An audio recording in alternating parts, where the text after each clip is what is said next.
Say, it's a really good ball. It's Shabalala. Goal! Bafana, Bafana! Goal for South Africa! Goal for all Africa! Frank de Boer speelt de bal. Heel goed naar Dennis Bergkamp. Dennis Bergkamp. Dennis Bergkamp neemt de bal aan. Dennis Bergkamp. Dennis Bergkamp. Dennis Bergkamp. Dennis Bergkamp. Dennis Bergkamp. عالی پاس خوب سردار میچرخه پاس تو در محبی گلش کن گلش کن گلش کن گلش کن گل گل برای ایران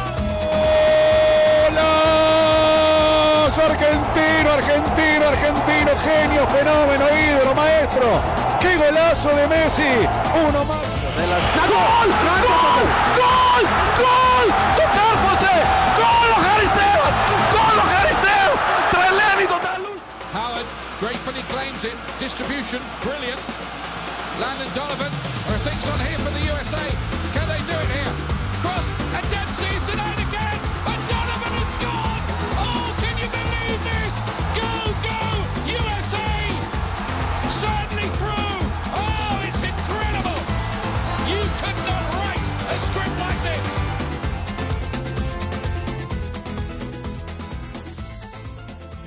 Yes, welcome back to part 2 of the window for March 2025. We are going to dive right in. Glad that you're back listening to us for the second part. We have a lot to cover. We're going to talk about UEFA in part 2. We're going to talk about CONMEBOL in part 2, and we're going to talk about AFC in part 2. So for those of you who are not familiar with the acronyms, we're going to be talking about Europe, we're going to be talking about South America, and we're going to be talking about Asia. So I'm here, Brandon's here. Brandon, it's been a day or two since we recorded part 1. How are things going? I've missed talking about international football. I'm sad the international break is over, but us taking a little bit of break has at least allowed me to hold on to what we enjoyed in the March window just a little bit longer. Yeah, it's gone by too fast. It was like a week ago that we were almost through this window, and so the last week has just kind of flown by, which is good and sad. It means June's 1 week closer, but also March is 1 week further away, and it was a great window. So it was. That being said, let's dive in here. So we're going to start with UEFA or Europe to begin part 2, and we're going to start with Nations League. So quarterfinals took place. There were 4 matchups: Italy, Germany, Denmark, Portugal, Netherlands, Spain, Croatia, France. Where do you want to start, Brandon? Let's start with the one that didn't go to extra time, which is Italy and Germany. And Germany, it looked like they were in control. They took a 2-1 lead after the first leg. And then heading into the second leg at home against Italy, they went up 3-0 in Dortmund and were up 5-1 on aggregate.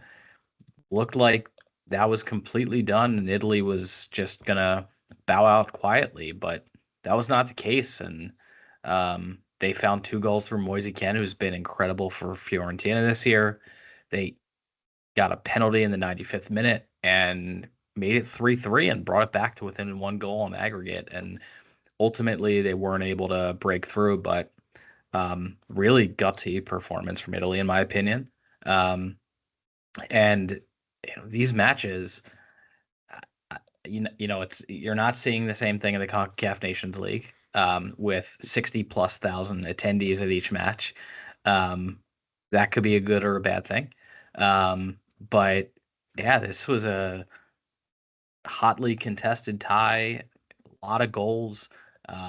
More drama than you would have expected when Germany went up 3-0. So I think Germany deserved to win this, but I would have liked to at least see more from Italy up front.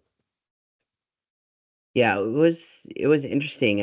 After the first leg, I felt like it was finally poised, and then Germany rushed out to that 3-0 lead, and it just seemed like it was over. And I suppose they probably let their foot off the gas a little bit, thinking that they had it in the bag maybe. And Italy kind of stormed back and made it entertaining, to say the least. So yeah, I think in our preview, both of us were kind of favoring Germany in this tie. Yeah. So it kind of played to how we more or less expected it to go. Were there any other surprises in these matches that you came upon? No, I selfishly, the World Cup qualifying groups were not determined before this window, so that was the other thing, is that the winners and losers of these matches ultimately settled what groups were where. Right. And due to the high demand for odds for UEFA and people wanting to know where their teams stand, I made some assumptions around who would win and lose these ties as I ran some of the numbers to put the odds together. I predicted all four correctly. So I had Germany, I had Portugal, I had France, I had Spain. I think most, if you had asked who they thought would win, maybe Germany, Italy was, a little more 50-50. But I think for the most part, the four teams that people thought would win did win. So ultimately, I don't think it was any different. But I was disappointed that Croatia couldn't hold on to their lead. They went up 2-0 after the first leg at home. They went into France, and that game was 0-0 at halftime. And so heading into the second half of that second leg, Croatia had a 2-0 lead, couldn't hold on. The game went to extra time. The game ultimately went to penalties. That penalty shootout, Croatia they missed 3 penalties in the shootout, and I think they let a tremendous opportunity slip through their fingers because, they had France and they just let them get away. Yeah, to be honest, I wasn't horribly impressed by either team, Croatia or France. I think there's some vulnerabilities there for both of those teams. So as World Cup qualifying, as they get that underway, it'll be very interesting to see where they pick up from there. I think one note for France, just to mention quickly, they did manage to pick up Desiree Doué, who was capped this window, and I think he'll prove to be a significant pickup for them. I know that Ivory Coast was interested in his services as well, but he's opted to play for France. Currently plays for PSG. Yeah, so, he actually scored one of the penalties. That's right. Yeah. So it's interesting. We know that Deschamps is going into his last cycle with France. He's already announced that he's stepping down after the World Cup next year.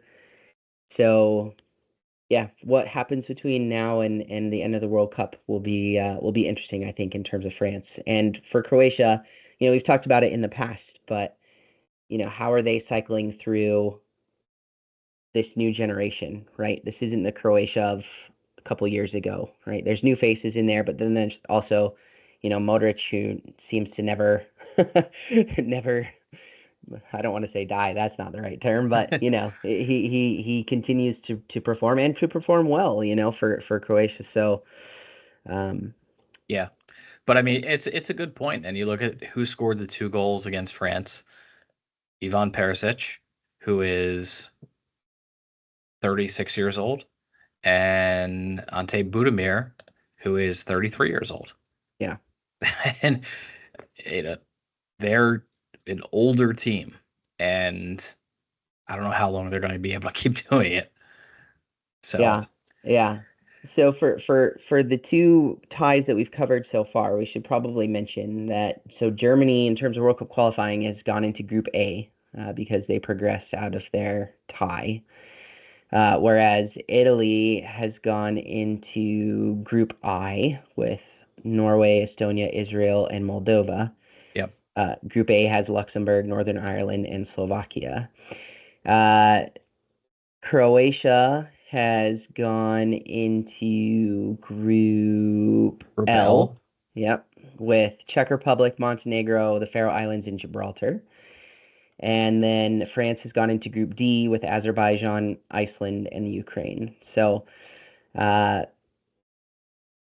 anything stand out to you in those groups? You think it'll be I think straightforward for them, or? I think it's going to be straightforward for them Mm-hmm. with Slovakia, Northern Ireland, and Luxembourg, but I do not think it is going to be straightforward for Italy. And as we go into some of the World Cup qualifying review, particularly because of Norway and the strong start that they've had and how well they've been playing.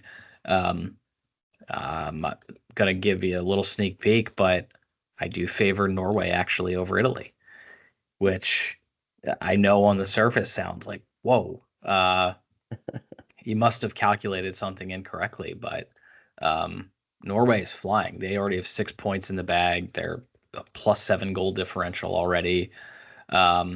And they look really good. And so I'm looking forward to talking about Norway. Yes, we will circle back with that. So I think with the other two ties in Nations League, we've got to talk about. Let's talk about Portugal Denmark first. Then we'll come to that second game was awesome. The second game was good. I will definitely give them that.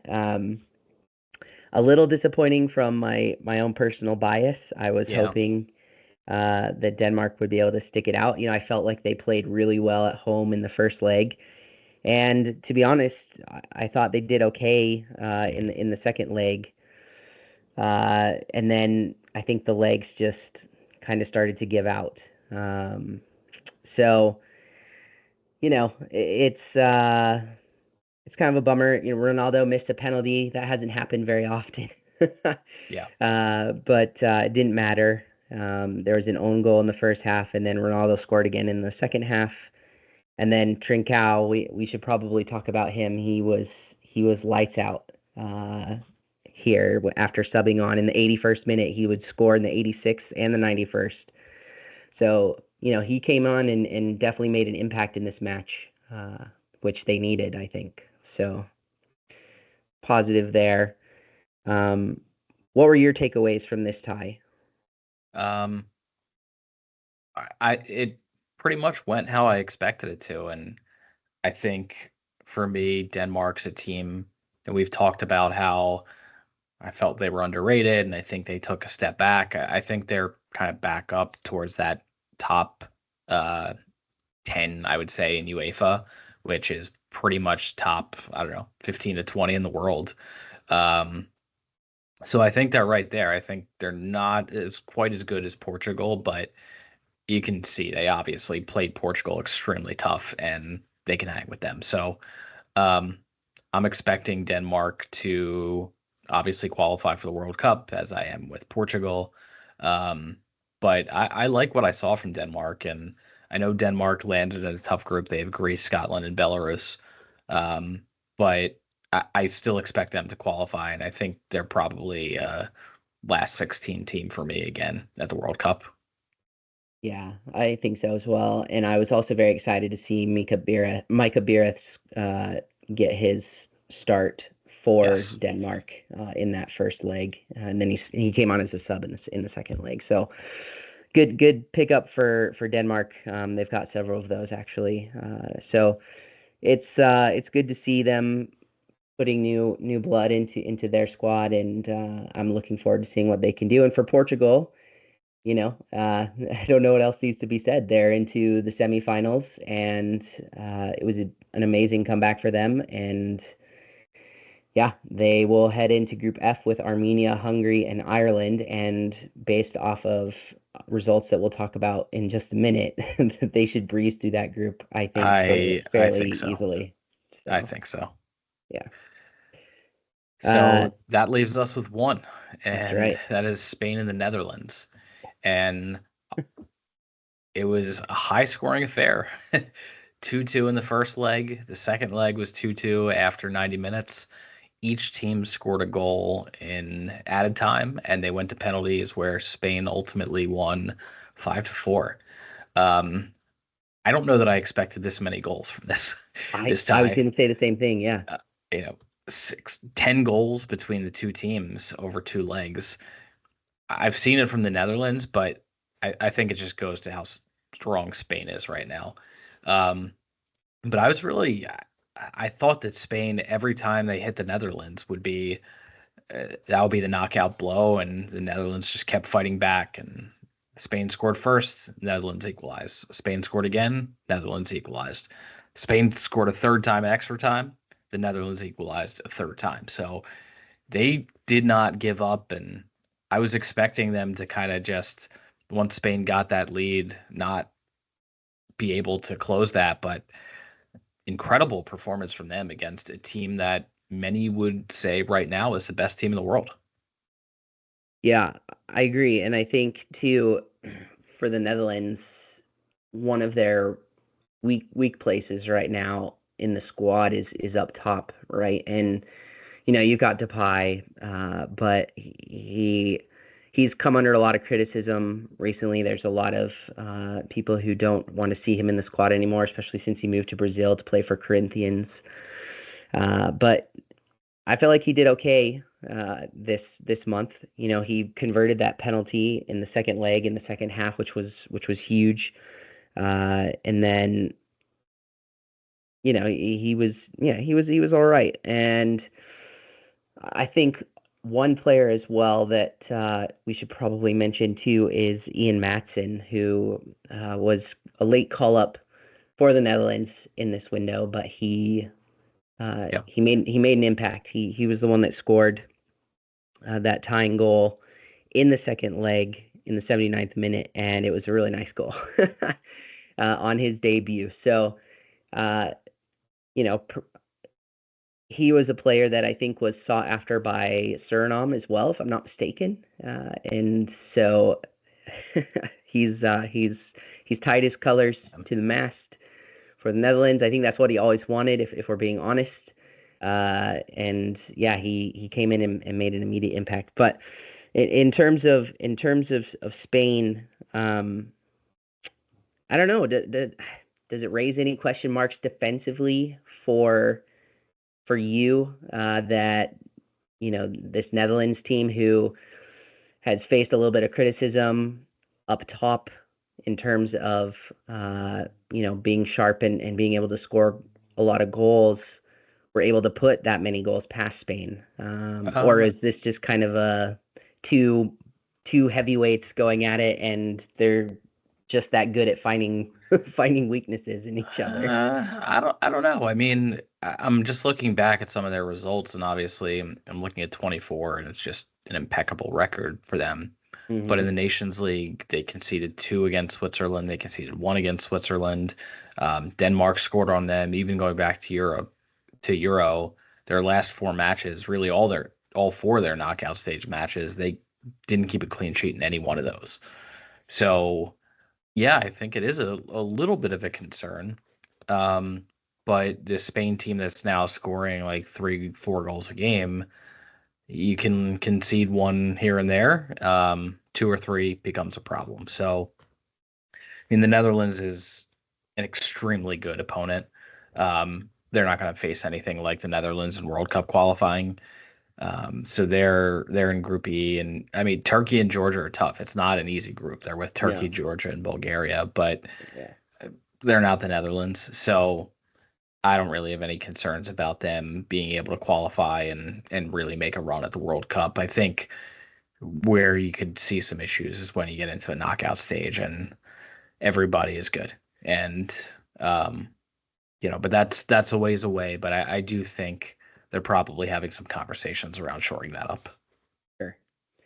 Yeah, their Spain's World Cup qualifying group is interesting. We saw Turkey get promoted into League A, which we'll come to shortly. We know Georgia has a lot of good talent up top. I think defensively they have some question marks that Spain will probably exploit. But yeah, I think you could argue that's the most difficult World Cup qualifying group, frankly. I think you could probably argue that as well. It's definitely a tough one. and it's definitely one that I'm looking forward to getting kicked off here. So Yeah. that'll be And fun. the Netherlands goes into Group G with Poland, Finland, Lithuania, and Malta. Yeah. I would say that is a less challenging group. Um, and I saw some comments like, oh, it's not fair that Spain won that and they get a tougher group. It's like they knew that coming into the Nations League, what the groups were going to be like. It's not like they didn't know who they would get if they won versus who they'd get if they lost. So I think they cared a little bit more about winning the Nations League than perhaps getting a little bit easier World Cup qualifying group. So Yeah. So they're in, not going in to have any terms of trouble qualifying. no, no. And especially considering what we saw coming from Group G in this window, Poland wasn't horribly impressive, even though they did get 2 wins. They didn't play very well. Finland dropped points. Lithuania is probably not going to be a huge challenge, although they did look better than I think they have of late in their matches this window. Yeah. They held Poland to only 1 goal, and then of course Malta. So yeah, it's going to be interesting. So in terms of semifinals, we've got for Nations League in June, we've got Germany versus Portugal and Spain versus France. So those will be interesting ties. You want to take any early predictions?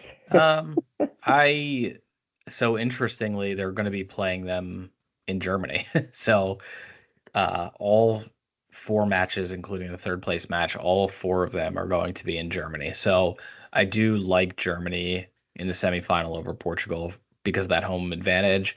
Mm-hmm. And then I just feel like Spain is better than France right now. So I'll say Spain, but I feel like that's a pretty chalky pick. I will go Germany and Spain as well, actually. So I'm in agreement with you there. I think if it was Germany against Spain in the semifinal, I think I might still like Spain. But I think I'll probably go Spain in the final to beat Germany. Nice.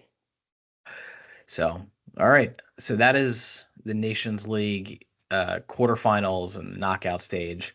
So we had some other action in the Nations League as well this window, which really threw all the qualifying into disarray, and the draw and the pots for World Cup qualifying was a mess.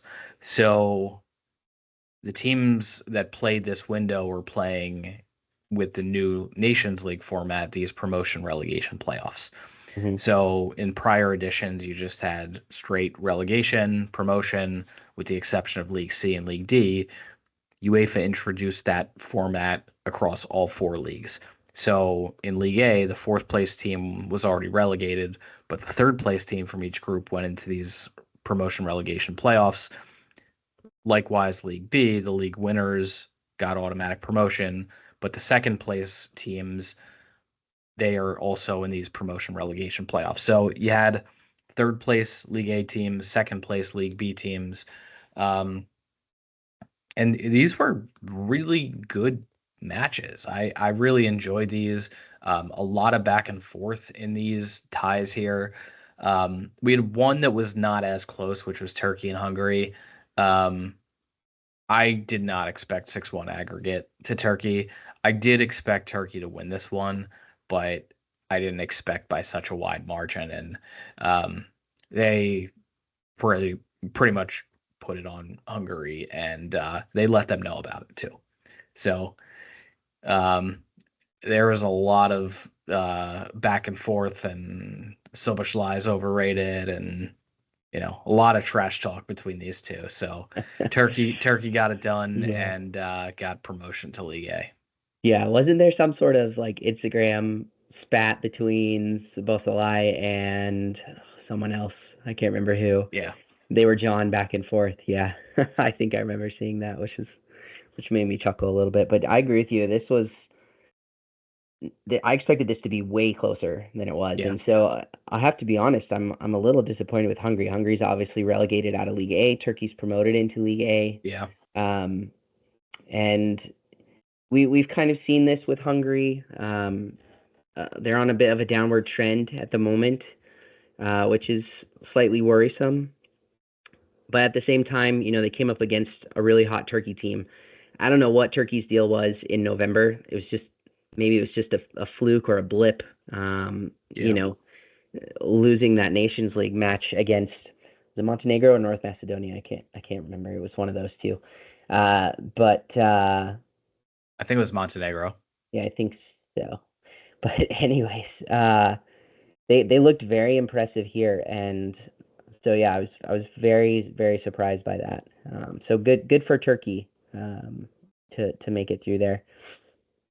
Yeah, they've been pushing up in my rankings a lot. I've got them up to number 16 in the world. So, I mean, they've been really doing well. I've got them ahead of Denmark, ahead of Serbia, ahead of some other, really good teams. Japan, Greece, so Morocco. So Turkey's playing really well, and they do, unfortunately, as we just mentioned, have that tough draw with Spain. So I don't know. The path for them for the World Cup is going to be a little challenging. They're going to go to the playoffs, but if you don't win your group, there's only 4 more teams that are going out of UEFA. So you're going to have all those second place teams, and that's not to say they can't win the group. I think it would be a shock if they took down Spain, but getting drawn with Spain is not what you're hoping for. Yeah, absolutely. And I think too for Turkey, just while we're on them, they really spread around the goals as well. Like there wasn't a player in either leg of this tie that scored more than once. So they had 6 different goal scorers, which is saying something. I think Absolutely. They're dangerous from a lot of different places on the field, a lot of different players as well. So yeah, Hungary has work to do to try to figure their themselves out. They've been on the downswing for a bit, and I think 24 and 25. I don't know what's happened to them, because I was optimistic about them, and I just haven't really seen it from them over the last year and a half. Yeah, I would agree.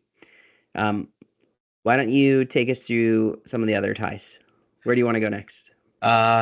Let's talk about Greece, Scotland, because Scotland is the only team that won a road match the first leg and ended up not advancing. And so Scotland took a 1-0 lead. They defeated Greece 1-0 in Greece. Heading into the second leg, just all you need is a draw, and Greece won 3-0. And I frankly think Greece could have had a few more goals than they had. I'm not sure what happened in the first leg, but I believe the form in that second leg is really the true form of these two teams. And Scotland's goal in the first leg was a penalty, but I expected Greece to win coming into this. Greece did win coming out of it, but how they got there was not how I expected it at all. Yeah, I agree. And I agree about the first leg. Like if you look at the stats from that game, so Scotland came away with a 1-0 win because they got a penalty and McTominay converted it, which was it was a really solid penalty. It was a good penalty. But I mean, expected goals, Greece had 2.84 compared to Scotland's 1.49. Yeah.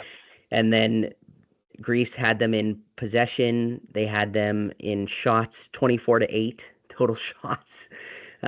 So it's a bit crazy that Greece couldn't find anything at home, and then they go away and just put three past them. So this Greece team is young and exciting.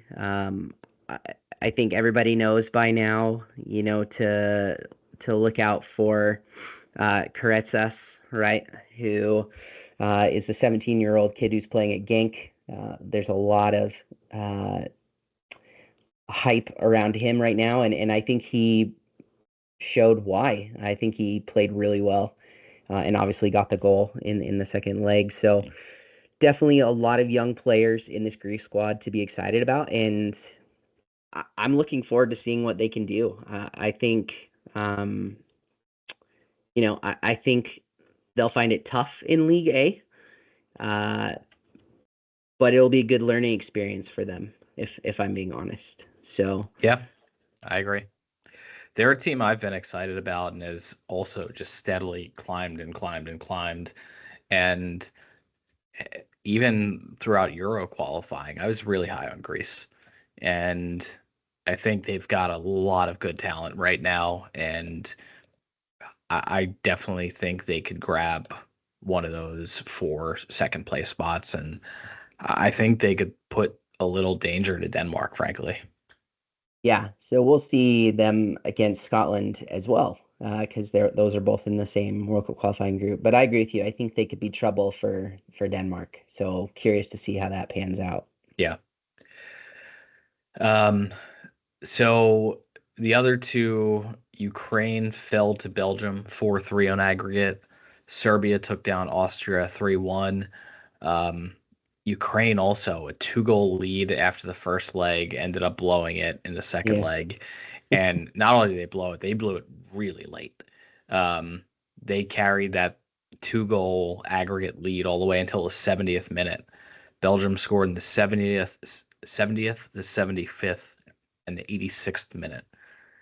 And Ukraine just fell apart. I mean, you could tell it was coming after the second goal. It's like it's only a matter of time. Lukaku, nice brace in the 75th and 86th, and that was enough to keep Belgium in League A and keep Ukraine in League B. So yeah. This tie was interesting. Again, it's kind of what I expected. I knew Ukraine would put up a fight, so that the first leg result was very surprising. yeah, So, but yeah, Belgium ended up storming back, and yeah, off to a decent start with Rudy Garcia. So, they'll be staying in League A. yeah. And Serbia will also be staying in League A. I didn't expect them to beat Austria, but after the first leg, it was 1-1. Serbia at home found a goal in the 56th. Vlahovic sealed it in the 90th. Austria is a team I like, but I don't know. It felt like people were really, really high on them. And then it seems like some of that momentum has faded a bit. And I don't know if you replay this, maybe Austria does come out on top. This one felt like a very 50-50 matchup for me. Yeah, Austria, I think, has cooled down slightly, and they're probably, if we're being honest, they are probably a League B side at the moment. I don't know if they've shown me, anyways, quite enough to say that they belong in League A. Yeah. I'm not sure Serbia has either, but at the same time, it's all done and settled now. So Yeah.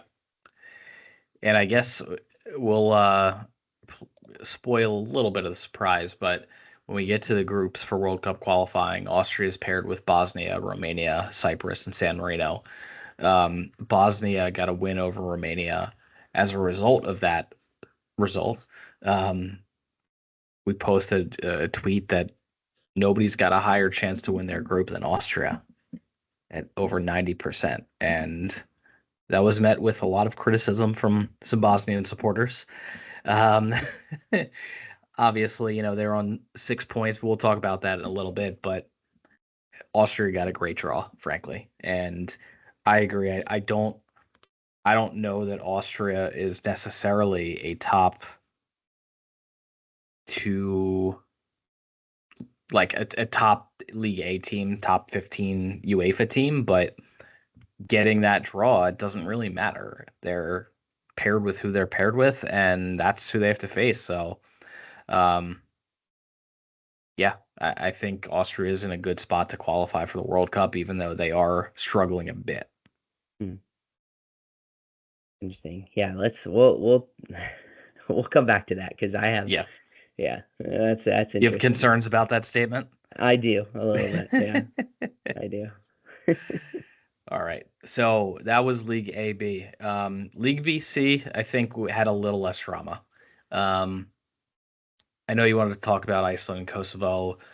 Kosovo did win 5-2 on aggregate and really didn't have a whole lot of trouble with Iceland. Mm-mm. Mariki with a hat trick in the second game.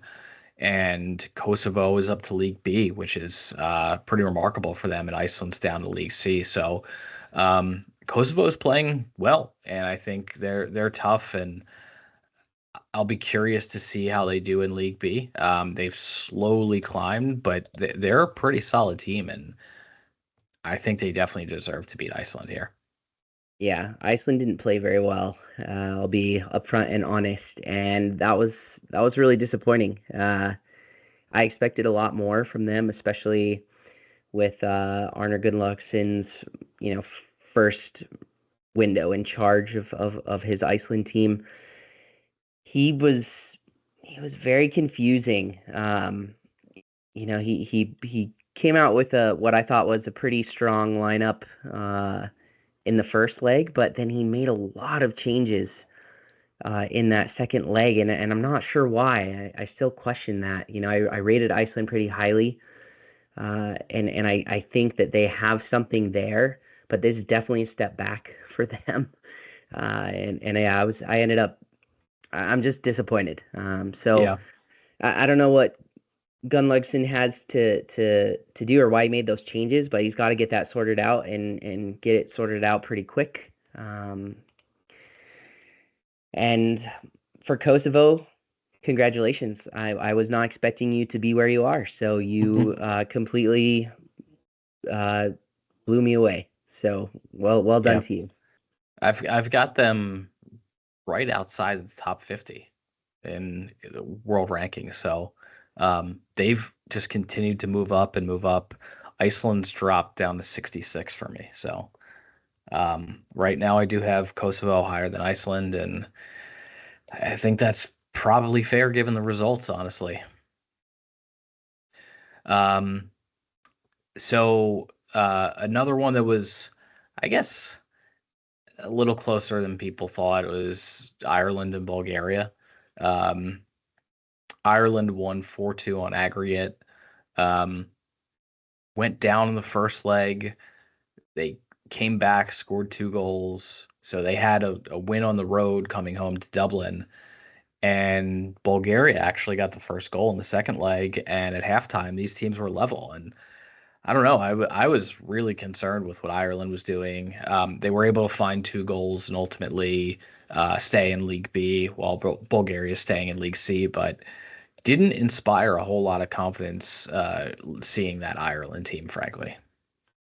Yeah, I don't really have a whole lot to add to that. I agree, and it is pretty interesting that they went down both times and then came back and showed some great resilience to pull themselves back into each of those ties and go on to secure their place. So I think that's impressive. But yeah, it just kind of unfolded the way that I more or less expected it to. I figured it would be pretty tight, and it was. And yeah, it ended up kind of unfolding the way that we thought. Yeah. Any source of optimism for either team in World Cup qualifying? Well, Ireland's in a group with Portugal, Hungary, and Armenia, and so no optimism there, if I'm being honest. Bulgaria They've with got Georgia, Spain, Spain, Turkey, and Georgia. Turkey. Yeah, so It's not going to happen. It's probably not going to happen for either of those teams. Yeah. We'll see. I mean, Hungary isn't playing their best, so I think it's probably a stretch for Ireland to win the group. I think they're probably going to be looking to sneak into that second place and grab a playoff spot. And then they still have a chance to get through and get in. So, I mean, I've got them with like an 11% chance to get to the playoffs.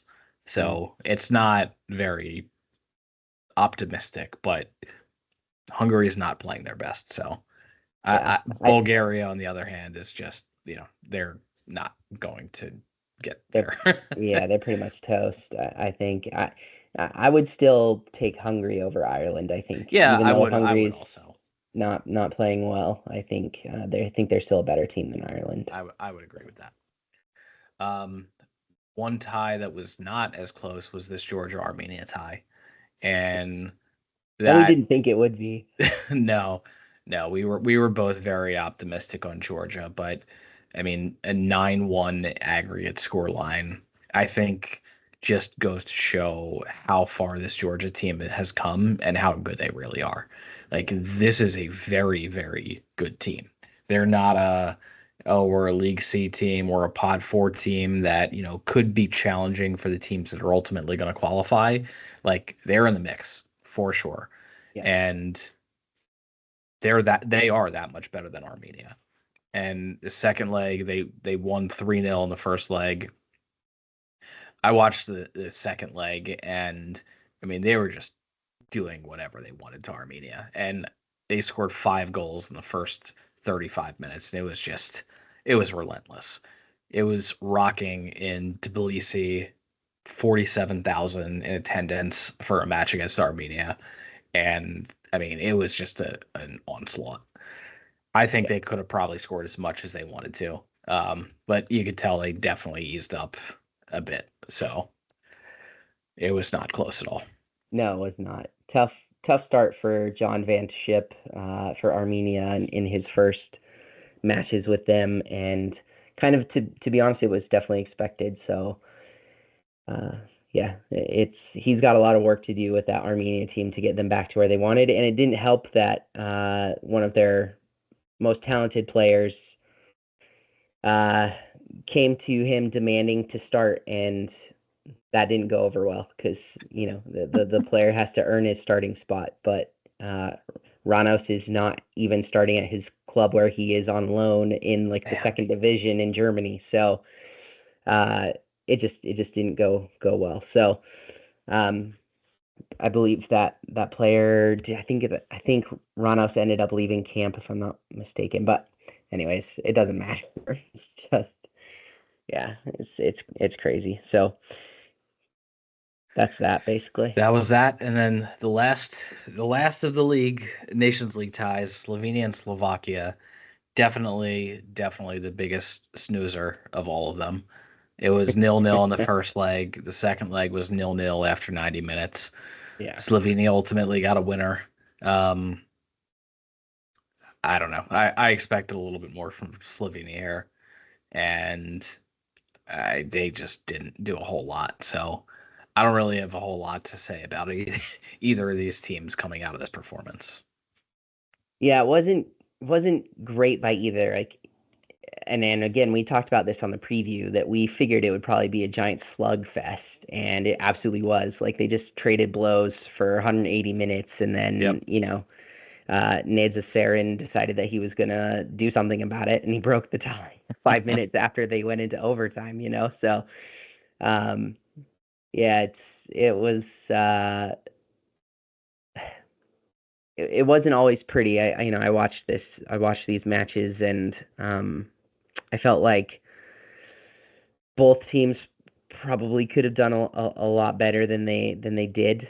But it was pretty even all throughout both ties, and it just took a moment to separate them, and then that was what ended up lasting. So Slovakia could definitely be a League B team, I think, in UEFA, but at the same time, they clearly have some things that they need to work on and adjust, and so perhaps this next cycle of Nations League will be better for them. Who knows? Yeah, I mean they're not. I don't know that they're more than like a bottom of League B team though. At this point. Yeah, I would. I'm looking at some of these other ties. Like I don't think they would have beaten Georgia if they got drawn with Iceland. Maybe. And then Ireland. If they got drawn with Ireland, maybe. I don't know. Yeah. So, right. Yeah. And these are teams that are like at the bottom of League B. So, and Iceland is now in League C. So, I think I agree. I think they're better than League C, but they're not a real strong League B team at this point. Yeah. So I think too we should note real quickly about Slovakia. So Juraj Kuchka decided to retire, and he made that announcement shortly before the start of this window because he wasn't included in the squad, and that raised a lot of questions. He's been a long time like stalwart for Slovakia, and so he has decided to retire from international football. So he'll be missed.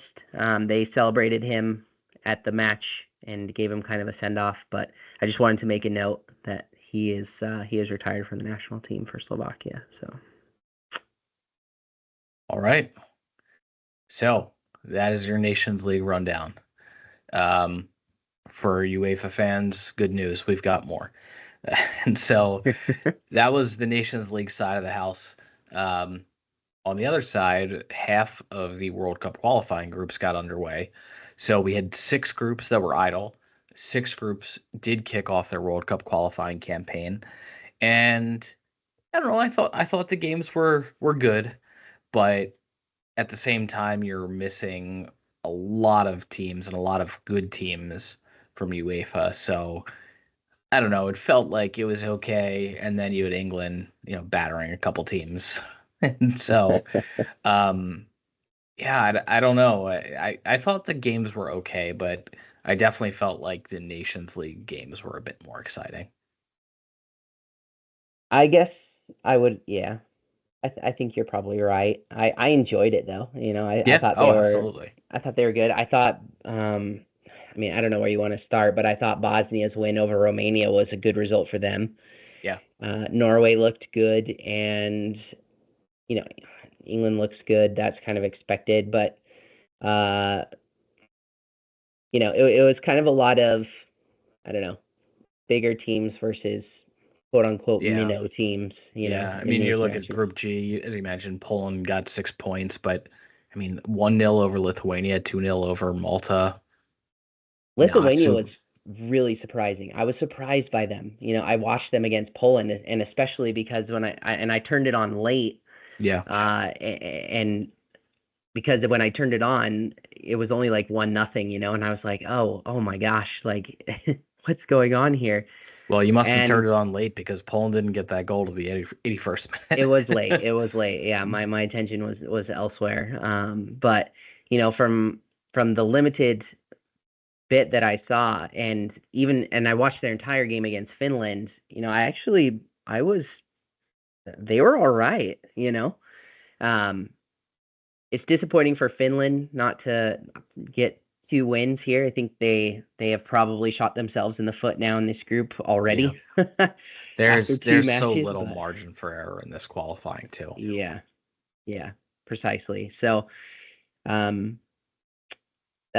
was surprising though. I felt positive for Lithuania. Like I felt like they were doing good, and Finland was slightly disappointing, and Poland even I wasn't horribly impressed with them. Yeah.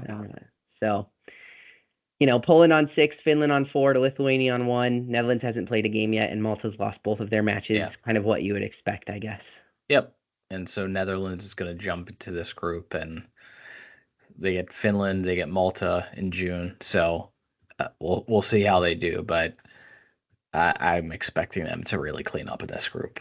I mean, I think even Malta didn't play, horrible. I think there were some positives that you can take from their performances too. They didn't exceed expectations, but they were not embarrassed. Yeah. So let's take a look at Group H, unless you had anything else on Group G. No, Group H. Okay, so yeah, I mean the big result was Bosnia winning at Romania. A big result, yeah. And they're on 6 points through 2 matches. Defeated Cyprus at home in their second game. Romania rebounded, put 5 past San Marino. San Marino did score a goal though. We're seeing that a lot more often where San Marino is not going goalless. And against a team like Romania, that's a decent outcome. And they gave up 2 penalties and an OG to Romania, and a goal in the 95th. So it's like, okay, other than the goal in the 95th minute, up until the 95th minute, Romania actually scored one goal against San Marino from open play, and San Marino scored one goal from open play against Romania. So there's your silver lining. But There we go. um, but yeah, the story is Bosnia, and as I mentioned before, got heavily criticized for thinking Bosnia's got no shot in this group. Um, Bosnia had not been playing well coming into this window. Yeah. They actually had fewer XG than Romania and fewer XG than Cyprus in both wins. They got out XG'd. And so didn't matter. Ultimately, they got the 3 points in each match, but in terms of why may not be as high on Bosnia, that's probably why. Yeah. And I think Cyprus should feel a little hard done by that result in Bosnia. Like they probably deserved at least a draw, if not more. Interesting. Yeah. Huh. I think. Watching that game, I mean, Cyprus had a lot of chances to score. Yeah. Yeah. Yeah. I think Austria will find this group a little more tricky than maybe expected. Like I think I don't know, something is saying Bosnia and Romania will cause them some issues. I don't know if it will be enough to take them out of it, but I don't know. I think it is true, even though they had those, the shot difference there, they did get the 6 points. So, Yep. They're off on the right foot. And in June, they only play one match. It's home against San Marino. In September, their first match is the other leg against San Marino. So Bosnia very, very well could be on 12 points heading into a home match against Austria in the second game in September. And I mean, if Bosnia is on 12 points, the best Austria can be on is 9. I mean, if they're able to win those two against San Marino, I think that could be a match where they're playing for a World Cup spot. Mm-hmm. And if Bosnia somehow manages to win at home, you're on 15 points through 5 matches. I mean, they're in great shape. The only thing is Austria gets to play those same teams. And so Right. Austria's going to have Bosnia at home in the last match. So maybe that will mean something. Maybe it won't. But yeah, I think the computer is a little too pessimistic on Bosnia given their results thus far. It would be interesting to see Bosnia come back. They were at the 2014 World Cup. That was the last time they were there. So yeah, and that was their first time, I believe. Yeah. We do heavily favor them to finish at least second. So like a 60% chance they finish at least top 2. So yeah, I think the computer might be a little bit too optimistic. But we will see. Yeah. All right. Good. Yeah. Group I. So Norway, I think, is the big story here. On 6 points through 2 matches, and they looked awesome. Defeated Moldova 5-0, defeated Israel 4-2. I think they probably deserved more than a 2-goal win against Israel, frankly. Israel was able to get one in stoppage time to pull one back, but yeah, Norway has just scored at will pretty much all window. And I think the only team that's going to even challenge them is Italy. It's Italy or Norway. And I think that was pretty obvious from this window. Yeah, I think so too. I was actually fairly impressed with Israel, and at least in the first half against Norway. Yeah. Like I thought they were pretty good money for their performance, and the best player, the player with the best name, Thelonious Asgard, scored for Norway against Moldova, an actual true Viking name. It's the best. Amazing. But anyways, it was fun. So yeah, Norway looks good. I'm excited for their matches against Italy. I think that'll be a good litmus test Yeah. And Well, you'll get to see it in June. yeah, exactly. And I think Estonia sitting on 3 points is interesting as well. You know, they got that win Yep. over Moldova. And Estonia probably doesn't get too many wins in World Cup qualifying. So for No. them, it was huge. I You mean, know, I they thought, scored 4 goals away from home in this window. yeah, which is big. You know, I saw there's the Estonia football podcast. Those guys were celebrating big time when the Yeah. when the fourth goal went in. So I know they're excited about that. But yeah, I think there's a lot to be excited about with Norway. At least I'm excited. And of course, if you've listened to the show, you know that I'm a big fan, and I really want to see them here next year. So Yeah. this is exactly the start that we needed. Yeah. And Israel, I mean, same problems that they always have. They don't seem to have issues scoring. It seems like they're scoring most matches, but just at the back, they just can't stop conceding. And, we saw it in Euro qualifying, and it's an issue here. And Norway and Italy are just going to be too strong. So I think it's for sure for me, Italy, Norway, just a matter of what order. Yeah. I don't know. I don't know. The thing that strikes me about Israel is, you know, the back line is basically made up of players that are playing domestically in the Israeli Yeah. league, right? And I just don't know if that's high enough level. I mean, I don't want to say that, you know, I actually do value the league, and there's a lot of players who play in that league that also play for other national teams, you know, and so it's just, I don't know, when you Yeah. make those comparisons, it's just kind of interesting. Like, oh, you know, their backline is made up of 4 guys that are playing Yeah. at Maccabi Tel Aviv, and Yeah. I you mean, know, it is a relatively young squad, and they had some success, I think. I forget if it was the U19, U20 World oh Cup. yeah, I remember that a Um, couple of years ago. Yeah, they had some success, and I think some of those players are starting like Turgeman, like they're starting to get some more experience at the national team level. So I think they're going to still continue to get a little bit better, but yeah, the back line for me is like I think they need to make some changes there. so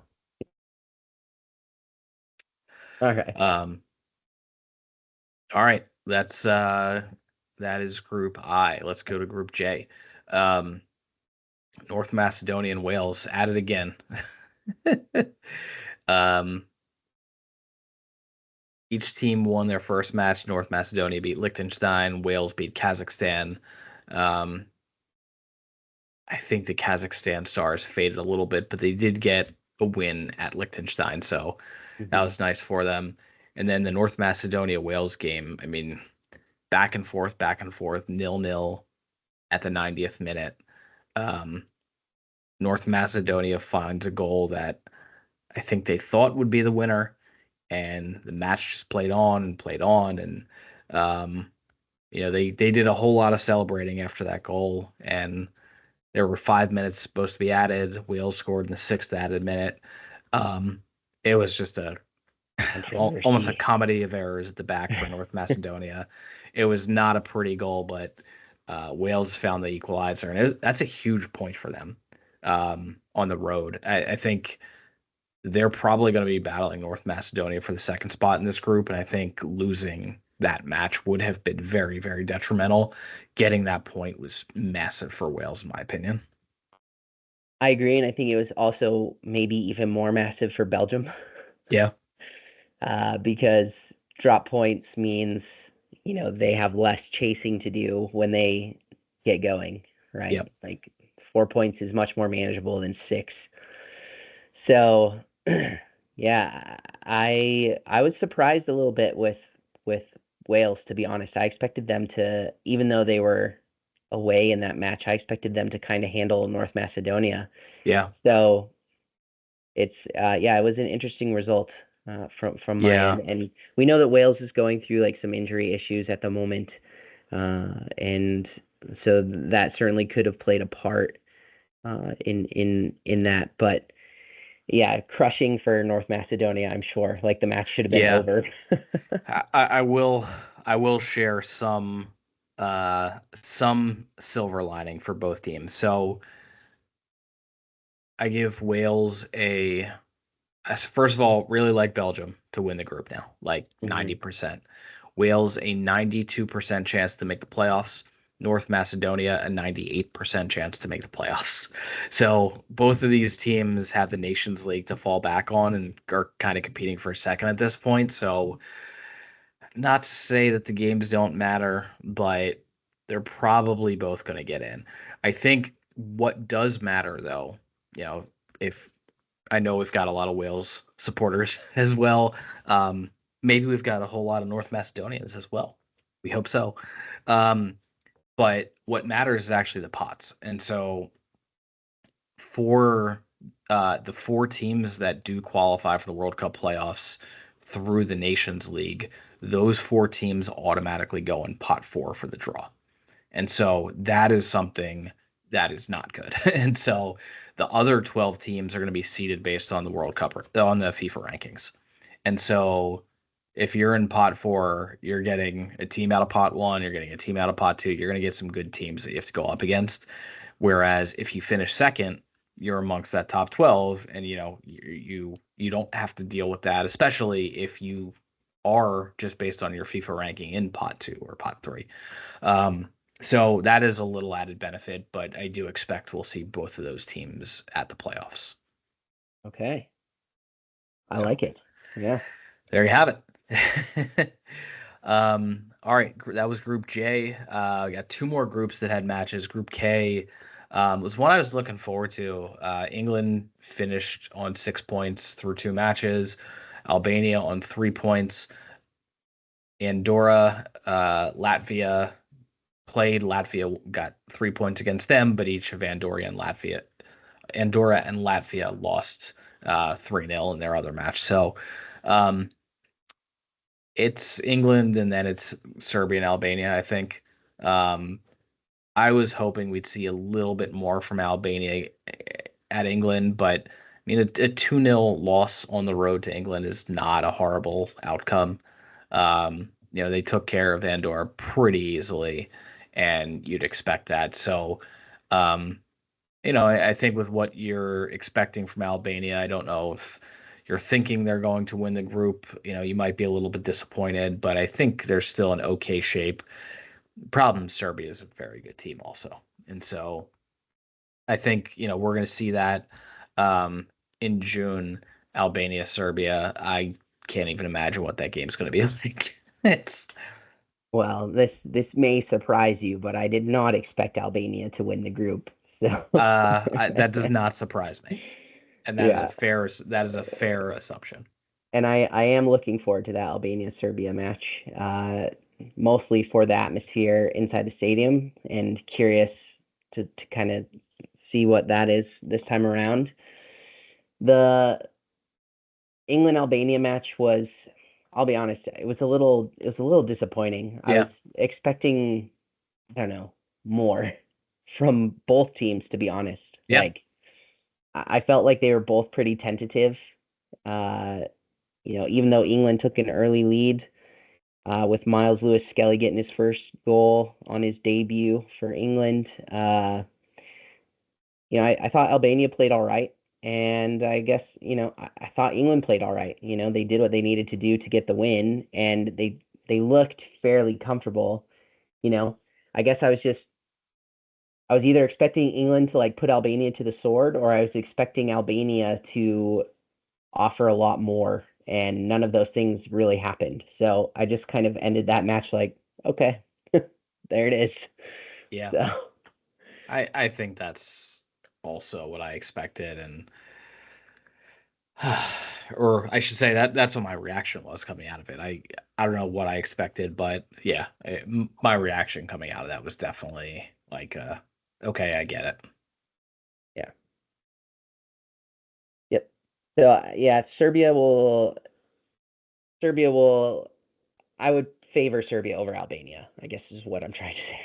Yeah, having a hard time getting this out tonight. I would agree. Yeah. But yeah, I mean, this is a good group. It's going to be tough, and it will be tough. Maybe Albania will be tough. Yeah. If Albania can beat Serbia in June, I think that really opens up a lot of doors for them and really For sure. gets them believing they can do it. For sure. We'll be very curious to see how UEFA handles that uh, that crowd. Yes. We'll just leave it at that for now. Yeah. I think when we do our June preview, we'll know a little bit more about some of the preparations. So Probably. We'll have to keep an eye on that. Yes. All right. Let's head down to Group L and finish up UEFA. So the Czech Republic and Montenegro both got 2 wins on 6 points. The Faroe Islands and Gibraltar each took 2 losses on 0. Anything you saw, and these teams are awaiting Croatia. So I mean, it's going to be a 3-team group, and depending on how you feel about Montenegro, maybe a 2-team group. But what did you see from Montenegro or Czech Republic? Did you like their performance, either of them? Montenegro needed a very, very late winner to beat the Faroe Islands. Yeah. I was, again, the Faroe Islands, similar to like Lithuania, I actually thought they played fairly well in this window. They didn't get any points, but in terms of what they were doing on the pitch, they were level in both matches after the 80th minute. Yes, exactly. Both matches on the road too. Yeah, exactly. So I think I think Ethan Klackstein is doing well with the Pharaohs early on, and I'll be curious to see, if he can throw a few upsets in here. I don't know if I really would expect Montenegro to finish in second. I think the Czech Republic will probably take second place in this group, and I just wonder if they could maybe even upset the group and pull one over Croatia. I don't know. Croatia is a very good team, as we've seen, and as we already mentioned, they are a bit of an aging side. So you look at the Czech Republic, and it's like the opposite. They're a very young team, experienced team, however, and so I'm curious to see what they can do. And so those matches between the two of those are going to be big ones in terms of how this group unfolds. Yeah. Well, exciting stuff in UEFA. We'll see a few more teams kick off their World Cup qualifying campaign in June, but yeah, we are underway for World Cup qualifying 2026, and it's going to be interesting. I think, especially for some of those second place spots, I think there'll be some good battles. I think we're probably going to see a few teams at the top really start to pull away at some point. Some of the teams that haven't started yet, but I'm very curious to see how this ends up. Yeah. So, all right. That does it for UEFA. We are going to head across the Urals and head into Asia. And World Cup qualifying in Asia is much further along. And we actually saw a team already qualify. We saw a team qualify out of Asia before UEFA qualifying even kicked off. Yep. So that team is Japan. And it was just a matter of time. We talked about Japan coming into this window. What they were looking like throughout qualifying was just, in my opinion, clearly the best team in Asia, and really dominating a group that has some good teams in it: Australia, Saudi Arabia, and Indonesia. Why don't we mix it up? Let's start at Group C and work backwards. Yeah. Since we're already talking about Japan. So Japan is in. They scored 24 goals in qualifying and only conceded 2. It was another successful window. They did draw against Saudi Arabia, which we talked about as like something that could happen if Japan qualified already, is that could Saudi Arabia perhaps take advantage of a team that was maybe not as focused as they were in prior matches. So Japan did punch their ticket, very well deserved. We expected them to qualify pretty much the entire way through. Australia, though, has jumped up into second place on 13 points, and they came away from this window with 2 wins. I know the first match against Indonesia, you're probably disappointed with the performance from Indonesia, losing 5-1 against Australia. But not all is lost for Indonesia. I think there's still some time, but clearly they're not on the level of Australia right now. So Australia's opened up a 3-point lead over Saudi Arabia. Indonesia is in fourth on 9 points. Bahrain and China on 6 and are not looking good coming out of this window. So where do you want to start with those handful of teams? Let's start with Australia because they can qualify in June, as can a handful of others that we'll get on to later. But spoiler: every team that is still alive can qualify in June. They had they had a really good window. They looked the match against Indonesia was interesting because Indonesia actually played better, in my opinion. The big difference was Australia took their chances, and they capitalized. Indonesia played better than they have before, or played better than Australia? Both. So the issue with Indonesia, is that it came down to individual mistakes. In terms of overall play in the match, I thought Indonesia did well enough. Australia was ruthless, and they absolutely capitalized on their mistakes. So I after the match was over, thinking about it's not too surprising. Indonesia had a back line that had never played together before, and that was totally exposed. And when I talk about mistakes, those mistakes came off of set pieces. There were a few individual errors from Indonesia, but set pieces was a big one. And, Australia was very strong in that regard and took advantage of that. Yeah, I'm just looking at some of the numbers. Indonesia actually had 60% possession. Correct. Which is pretty shocking, and they actually outshot Australia 11-9. Australia had 7 on target. Indonesia had 4, but yeah, more possession and more shots than Australia in a 5-1 loss. Yeah, and again, going back to what I just said, Australia was absolutely ruthless and clinical in their chances. They absolutely took advantage of them. Perhaps on a different night, Indonesia maybe would have done differently. I don't know. So for Australia, good, and then they went to China and won. So they had a huge window for them, and they're looking strong for that second automatic spot in the group. But it's not over. They have a huge window in June. They face Japan, and then they face Saudi Arabia, which is going to be really entertaining and very critical. Yeah. And I'm having flashbacks to the last cycle ahead of Qatar, sitting here in my living room on my couch watching Australia, Saudi Arabia in the final round of those qualifiers as well. So it's a little bit of deja vu, I guess. But for Indonesia, they did have that disappointing result in Australia, but then they went and got a tough win over Bahrain, but a big one. Yeah. So that gave them a little bit of separation from the other teams below them in the table. Bahrain and China both lost both of their matches, so they don't do anything. They didn't move anywhere within the table. And so it's kind of advantage Indonesia at this point. Yeah. But another huge match in June is when Indonesia hosts China.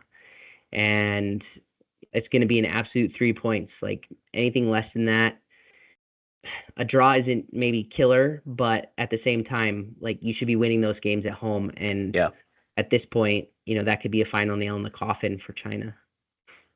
It could also be the reverse for Indonesia too, because China is only 3 points behind Indonesia right now. Right. They can't get into that second place, but if China picks up a win on the road, they're level on points, and then the final match day, Indonesia's at Japan while China hosts Bahrain. So Yep. that would be a disaster for Yep. Indonesia if they somehow lose that game. Even a draw, it depends. I think they're okay on goal difference. Um, a draw would be really big for them, but they cannot lose that game. I think if they get a draw against China, they're probably okay on 10 points. I would agree. And so that kind of brings us to Saudi Arabia, who scraped a narrow 1-0 win against China, who was down to 10 men for the entire second half, and it was only 1-0.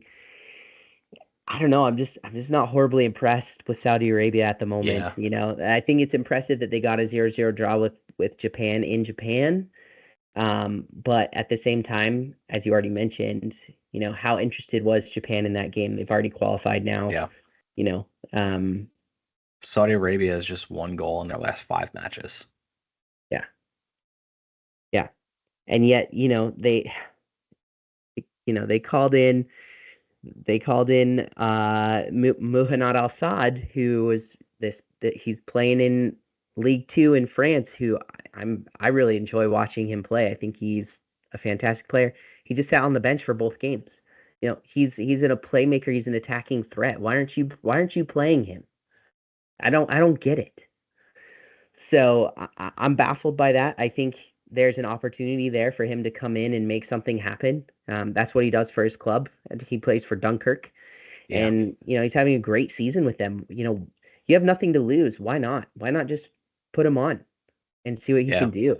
So, I don't know. It's a weird team, in my opinion. They're just not they're just not looking to score ever, it feels like. Like, I just wonder if they can't if they stay in third place or fourth place and get into this next round, and you know they're in this next round with Iraq, UAE, Qatar, Oman, Indonesia. I'm not feeling that good about them in that. I'm not either. I think they could really struggle. Yeah. They've scored 4 goals in qualifying in this round in 8 matches. And of all 18 teams, that's by far the lowest. Right. North Korea scored 7. Palestine and Kuwait have scored 7, and Bahrain scored 5. But Saudi Arabia has scored 4 goals. Nobody has scored less than they have. And they're sitting in a spot where they can advance. And I don't know. It's not enjoyable to watch the Saudi Arabia game right now. Yeah, no, it's not. So lots to be decided in this group. Again, it's still extremely entertaining. Yeah. And I'm looking forward it's crazy to think this team beat Argentina at the World Cup. I know. It's still unbelievable. It is. And they're trying to recreate some of that Hervé magic. That's right. They are. And and Renard so far hasn't, I don't know, I just haven't seen it come through yet. Yeah. So it's this will be it for them in June, and Bahrain on the road, Australia at home. I think they have enough to get through this round. I don't know that they're going to be able to get to the World Cup. I mean, really, all they need is a win against Bahrain, and they're probably okay, you know. But those are tough to come by. Bahrain is a tough team. A win against Bahrain automatically at least clinches at least the next round. Right. But I mean, That's they what I'm are saying. still Yeah. they're still in play for the direct spot, and it is as long as they have something to play for. If Australia draws against Japan, and they get a win, you know, you're winning in. So maybe that formula could ultimately work for them. Sure. Yep. So, all right. So that is Group C. We're going to head up to Group B, where South Korea is still not pulling away, and they're on 16 points. Jordan is now only 3 points behind them on 13. Iraq, man, huge missed opportunity for them. Just Rough a window. total collapse at the end. Has dropped to third and is on 12 points. Oman now on 10 points. They had a nice window and started to put some space between themselves in the last two. Palestine's on 6, Kuwait is on 5. Palestine stayed alive with like a shock 2 goals at the end against Iraq. That would have been the end for them. They would have been out. So they're still alive, but it's tighter at the top than I think I would have expected. And I've been harping on Oman, and they finally showed me something. But they're in the mix too. They're only 3 points out of that direct qualifying spot, and Yeah. the opportunity is there for them. They're hosting Jordan, who is right in front of them. So, and then Iraq's against South Korea, and then Iraq and Jordan. So it is not done yet for Oman to possibly even get that direct qualifying spot. Yeah, this group up till this window has honestly been a bit of a snore fest. Yeah. But it exploded into life. I mean, I was shocked by just what happened here. Like, I think Jordan's result against Korea was huge. Yeah. I think that's a positive result for them. I'm not sure Iraq can match that, if I'm being honest. Like, they'll be hosting Korea, but I don't know. Yet at the same time, Korea is not playing well. Like, No. they're not playing well. Like, Home draw against Oman, home draw against Jordan this window. The last match, draw against Palestine. I mean, they're struggling. they are. They're really struggling. So it's going to be an exciting finish. I don't know who you fancy at the moment. I will talk briefly just about Palestine because we saw a couple new faces for them this month, and one of them in particular really stood out, especially in that Iraq match, and that is Adam Kaid, who plays at NAC Breda in the Netherlands right now, former Sweden youth international. He came on in that match, and he is a large reason why Palestine was able to turn that game around. I mean, his delivery from set pieces was spot on. He was creating things in the middle that they were not doing before he came onto the match, and it just begs the question, like, why wasn't he starting? And he's probably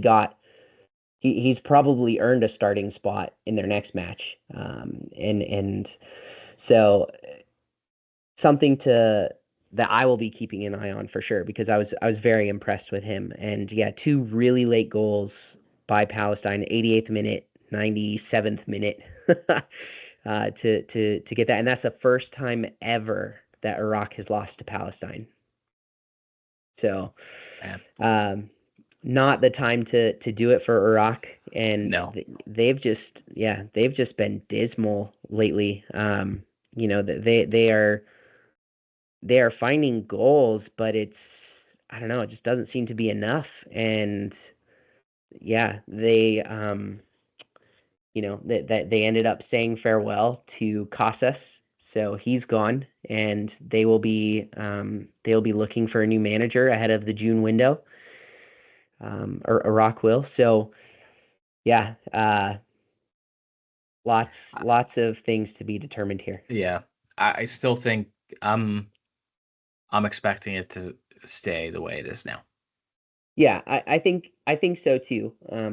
I don't know. I think it might be too little, too late at this point in time, like for a team like Palestine, and I don't think Kuwait's gonna be able to do much either. So I agree with you. But it's just interesting. Like, they play Oman and Kuwait. Palestine does, and then in the next window. Yeah. So who knows? I mean, I would say that it is probably too late for them, but it's crazy. It's really crazy. Yeah. Do you like Jordan now, or do you think Iraq is gonna? I like Jordan now. Yeah. I think it's Jordan's to lose at this point. And that's one that we've been circling is at the end for quite some time. Yeah. And I think we're going to see it where, if Jordan gets a draw, they qualify. So, yeah, I think they're gonna get it over Iraq, but I think they really blew a huge chance. So, You think but yeah, Korea, should we be worried about Korea at all? no, I don't think so. And I think the fact that Jordan and Iraq play each other just makes it, where they don't really need to do much. Yeah. Like they finished top two in 100% of my simulations. Yeah. So, that's they're going to be fine because even if one of those teams wins, whether it's Iraq, whether it's Jordan, something else dramatic would have to happen for both of those teams to overtake Korea. I think they should be fine. Yeah. Yeah. And to your credit, man, Oman, they just keep hanging around.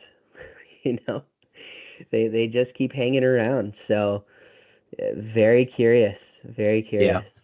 Yeah, I think they're tough and just a relatively unknown squad. And it's just one of those which you see a lot in Asia is you have some of these teams that are either Middle East or sometimes Southeast Asia where you've just got a lot of players that play in the local league and just don't have a lot of name recognition, but they're still a good team. And I think Oman definitely this window really showed that they're tough. Yeah. They don't score a lot of goals. They don't. They really don't. They score more than Saudi Arabia. They do, but they don't score a lot. Like their games are very tight. Like Yeah. they keep it very tight. I think they got smashed by Jordan. They smashed Kuwait, but they kind of lost kind of big to South Korea. But other than that, it's been really tight with everybody, all the other results. So interesting to see. Yes, indeed. Perhaps a little bit less interesting is Group A, and I don't know about that. so Iran has qualified. They punched their ticket this window. Mm-hmm. Uzbekistan did not punch their ticket, but if you watched the post match against Kyrgyzstan and even against Iran, I mean they believe they're pretty much in at this point. Yeah. And they've got a 4-point lead on the UAE, so any win at this point will punch Uzbekistan's ticket to the World Cup, or any UAE. Well, if they lose, they're in. If they draw, at worst, it's goal difference. But Uzbekistan in the final two matches, they play at the UAE. They host Qatar. It's not an easy slate for them in June. And the UAE has a chance to beat them, and then the UAE also plays Kyrgyzstan. So, it's not done yet, but you can tell how confident this team is that they're going to be able to get the job done. Yeah, really, all Uzbekistan needs is a draw against. UAE, and that's it. Yeah, and I think they're definitely capable of that. But UAE will be up for that game. So, yeah, this is again a crazy group. Like Qatar, like just not good at all. No, and yet they're probably the team that's going to sit there in that fourth spot. Yeah. Like Kyrgyzstan still has hope, but they need to pull some big results in order for that to really. Qatar has a very tough window. They host Iran and then they're at Uzbekistan. Like they could easily get 1 point from those two matches. And if that's the case, could Kyrgyzstan come out of nowhere and win two and knock them out? Like it's a possibility. It's definitely a possibility. And Kyrgyzstan can't catch the UAE. The UAE is safe. They're at least fourth at worst. So that last spot it's Qatar against Kyrgyzstan. Yeah. And Kyrgyzstan just beat them. I mean, Qatar, had they gotten a point, would have eliminated Kyrgyzstan. And now it's like, well, are they even going to be able to hold them off? So I'm very curious to see what that holds. And then curious to see if UAE can somehow chase down Uzbekistan. Yeah, agreed. North Korea's been knocked out now. We also need to mention that for UAE, incredibly, even though they got they got 2 wins in this They lost their first match Oh, against sorry. Iran. They did. That's right. They lost against Iran. I'm sorry. They I got the apologize. late winner They against got North the Korea. late winner against North Korea. Yeah.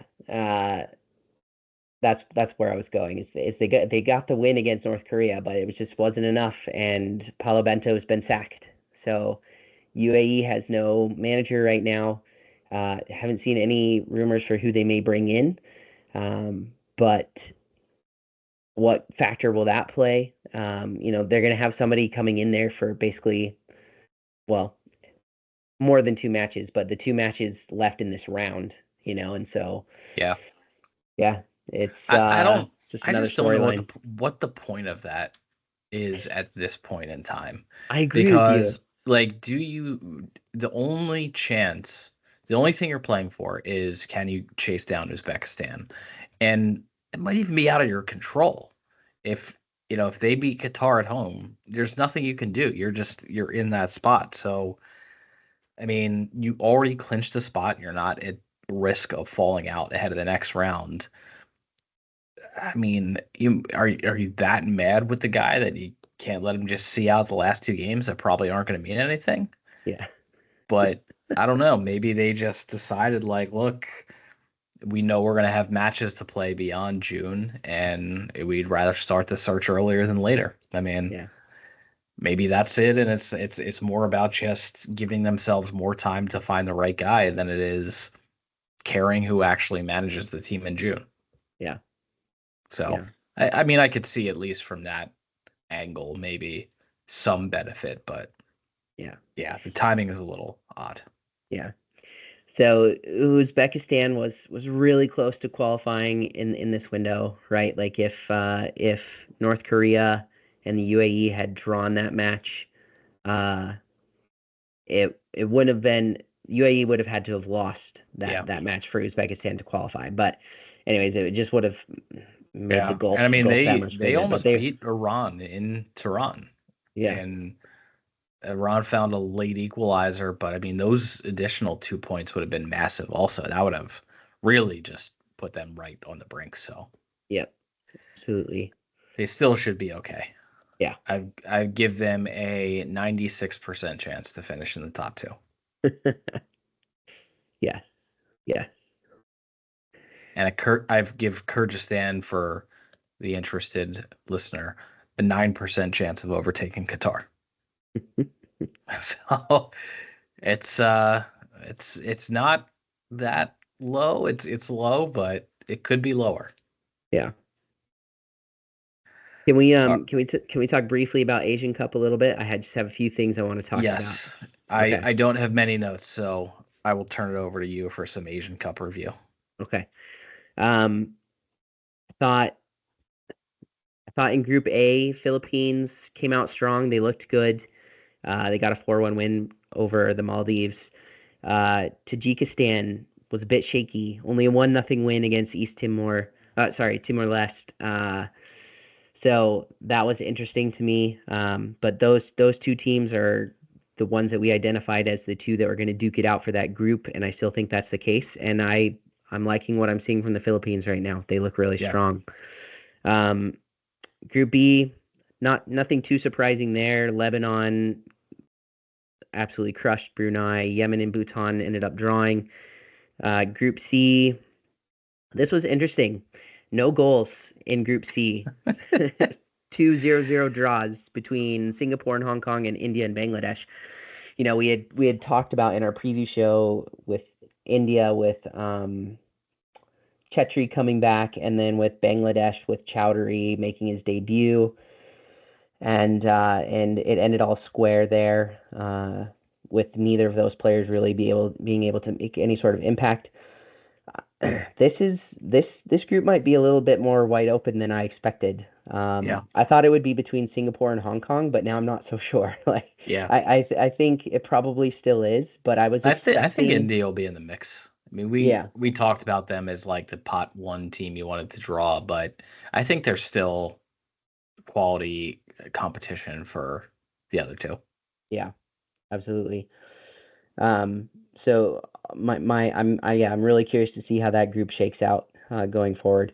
In Group D, I was surprised. Turkmenistan sits top of this group right now over Thailand on goal difference. Thailand with a very narrow 1-0 win against Sri Lanka.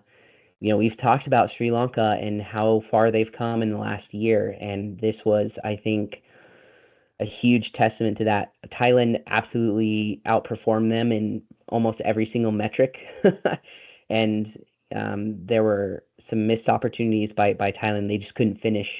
It could have easily been a much larger scoreline, but at the same time, I think that speaks a little bit to Sri Lanka and being able to throw off a team like Thailand. Sri Lanka, if they can get a result against Turkmenistan and Taiwan, Chinese Taipei, in this group, I think that they won't have enough to get to the Asian Cup, but I think they'll put in a good performance. Like, these are big games for a nation like that, right? Like, they need these competitive games. So positives from there, and a little surprised with Turkmenistan. Like, I kind of expected a draw on that one. I didn't actually expect Turkmenistan to come in and win that. But they did. Turkmenistan is an interesting country. They've got a team there that has, I think it went undefeated in their domestic league last year, and then they surprised people in the Asian Champions League this year. I know I don't have all the details with that, but anyways, it's just something I've kind of been keeping half an eye on. So you don't know more about the Turkmenistan League? Come on. No, well, I know the team is Arkdag. I think that's how you pronounce it, Arkdag. But Arkdag. But yeah, it's interesting. They ran the gamut in the league and were undefeated for a very, very long time, and then they lost to someone from a different Asian country in the Champions League, I think. Anyways, Group E. So Syria actually had it tough with Pakistan. It was only 2-0. Pakistan actually came out, and given everything that's happened with their federation and the late hour of the call-ups for Constantine to be able to assemble a squad and put in a performance like that, I thought was pretty impressive. But Syria got the win. Myanmar got the win as well over Afghanistan. For Syria, we just heard today that Mahmoud Dahoud will be back in June for them. So that's big. He was called in last year. He came in and then had some different demands, and the federation couldn't meet those demands or didn't want to, and I guess they've reopened discussions with Dahoud. And so from what we're seeing, he'll be there in June, which is a huge addition to them, as he would have been, last year or whatever too. So currently playing at Eintracht Frankfurt, but that's exciting. So finally, Group F, Vietnam and Malaysia get it done with results over Nepal and Laos. Not too surprising there. Vietnam absolutely wiped the floor with Laos, and it was a 5-0 win. Malaysia, just to note, they had two new call-ups from players who were playing abroad. Hector Hevel's one of them. He's playing for Portimonense in Portugal. Yep. And the other player's playing, I believe, in Spain, and I don't think he actually made his debut, so I'm not sure what the deal is there. But my understanding is that he was in camp, so perhaps he hasn't been cleared by FIFA yet. I don't know. But Hevel he made an impact. He scored on his competitive debut. So Malaysia's a nation that is trying to do a lot of similar things to what you're seeing with the Philippines and who are some other ones? They're trying to find these players that have heritage and bring them in. So Indonesia. Indonesia. There we go. That's probably the best example. Yeah. Yeah. So anyways, that's kind of Asian Cup roundup. Just one match, and it'll kind of be like that all through qualifying. They'll have a friendly, and then they'll have an Asian Cup match. So yeah. Good roundup. I'm curious to see if Malaysia can challenge Vietnam a bit, because I think not having Vietnam at the Asian Cup, I think they are definitely deserving. And just, I'm looking at the quality of the teams and just in qualifying, and I feel like, probably Vietnam, Thailand, and maybe like the Philippines now. They're playing really well. Mhm. But certainly Vietnam and Thailand. I think if they don't make the Asian Cup, I think that'll be a huge surprise. Oh yeah. Oh yeah, for sure. So Vietnam was one of those nations that I still have question marks about, right? Yeah. Like I would expect them to beat Laos. They play Malaysia in June, and that's a huge match. yeah. Yep. Agreed. All right. That covers it for Asia. So we are going to wrap up this monstrous March review show with some CONMEBOL, and we are starting to get towards the business end in South America, and we might not have as much drama as we were hoping for, but that, remains to be seen. Argentina has officially punched their ticket to World Cup 2026. They've been dominant really throughout all of qualifying. 10 wins, 31 points. They're 8 points ahead of second place Ecuador. But there have not been a whole lot of teams outside of Argentina that have really asserted themselves and won a lot of games recently. I guess Ecuador, I feel like they've probably been the second best team in qualifying and deserve to be second, and they've been docked 3 points. So to have that and to still be second place, I think really is a testament to them. But Uruguay, Brazil, Paraguay is now in fifth. Colombia is in sixth after such a strong performance, and I, I think Paraguay might be the most impressive outside of Ecuador, honestly. Yeah. With their turnaround. So it's just a mess, but at the same time, with the format, you've got Venezuela, Bolivia, Peru, and Chile that are really nowhere near the rest of the pack, and there are only 4 matches to play. So it does really look like that top 6 is going to be the top 6 that ends there. Yeah. I think so. If you haven't seen Enciso's goal for Paraguay to tie it up with Colombia, you need to go check that out. It was a banger. It was an absolute banger, and to do that away in Barranquilla is quite something. So definitely go check that one out. Yeah, Colombia is kind of who I want to talk about first, because actually, they have not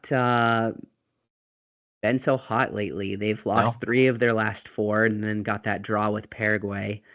And yeah, they've kind of gone through like a little bit of a slump. Funny enough, they've scored goals in that time. They've scored 5 goals in those 4 matches, but it just hasn't been enough. They've been leaky in the back. So that's kind of an interesting thing to note. You are correct. I think the top 6 are probably settled at this point. Like there are still scenarios, of course, where Venezuela and Bolivia could potentially catch up, but I think it'll be really tough. And Venezuela and Bolivia play each other still, and their remaining matches that they don't play each other, it's a gauntlet for both teams the rest of the way. Yeah, really tough schedule left. That match where they play each other in June is the first one, and it is going to be a huge. Venezuela's got Bolivia at home, and Bolivia doesn't travel well, so Bolivia's going to have to do something that they couldn't do in this window that I was hoping for. I was hoping that Bolivia would be able to maybe sneak a point in Peru, but that was a disaster. That Peru ended up winning 3-1, which was huge for Peru. And then Bolivia could not get it done at home against Uruguay, which, you sent me a text that day. You were like, am I looking at these stats correctly? 32 to 11 total shots. And Yeah, Bolivia over 30 shots against Uruguay. Yeah. 0 goals. 0 goals. Yeah. Yep. And you've got, I don't know if you saw it or not, but there's video of the Uruguay players sucking oxygen. Yeah. I did see that. In between Classic whenever they El can. Alto. Yeah, exactly. So, yeah, it's really tough to play there. But, again, Bolivia, it's a missed opportunity, and I'm disappointed. Yeah. I went on the Copa Club prior to this window, and you guys should check out their podcast. They focus solely on South American football. I was defending my Bolivia pick to get into that 7th place, and it's not done and dusted yet, but I think at this point now they needed to get something in this window, and they didn't really. So it's probably and Venezuela was able to defeat Peru. So even though Venezuela did lose their first match, Venezuela picked up 3 points this window. Bolivia only 1. So that hurts. Just for our listeners, I don't know if you're familiar with El Alto and Bolivia, and we talk about the home advantage that Bolivia has, but this is ridiculous elevation that they play at. And depending on your favorite system of measurement, whether you enjoy feet or whether you enjoy meters, it is in feet over 13,000 feet of elevation. So over 2 miles, 2.5 miles. In meters, over 4,000 meters of elevation. So, I mean, we're talking extreme elevation. Like, you are climbing like giant mountains where there is not a whole lot of oxygen. Yeah. And it's amazing that they play there, and the Bolivian team that has done it over and over, gets used to it, but visiting teams just really struggle. And you mentioned some of the Uruguay players with oxygen masks, and I mean it is challenging, but for Bolivia, they did what they typically do when they play at home, which is just pepper the other team. And they're going to look back at this match, especially when all is said and done, and realize how much of a missed opportunity this was to not at least find 1 goal. Yeah. So it is interesting, and if I have your stats right, I think you've got Venezuela with a 79% chance to get into that 7th place. Yeah. And then Bolivia with a 14% chance. Yep. But it does feel like it's maybe done for Bolivia. However, I think Venezuela has a tougher road left. Bolivia still has Chile at home. They'll go to Venezuela first, then they've got Chile, and then they've got Colombia and Brazil. I mean, it really comes down to this matchup with Venezuela and Bolivia. And I think so. I've got Venezuela with a 77% chance to win that game. And so if Venezuela does win that game, I think that's probably it. But if Bolivia, I think, to your point, I think Bolivia is going to be playing for a draw.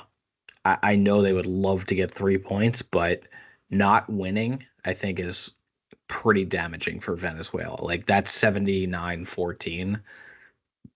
If they draw, I mean, you're probably looking at 50-50. Yeah. Or close to it. Yeah.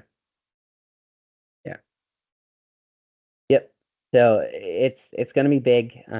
We're getting to the pointy end of the stick now, and for some of these other teams, I think at this point, I think Chile is pretty much out of it. I think Peru is pretty much out of it. Like, there's not too many opportunities left for Chile to get like points, right? Like they could potentially get points at Bolivia, but they're probably not going to get points against Argentina or Brazil or Uruguay.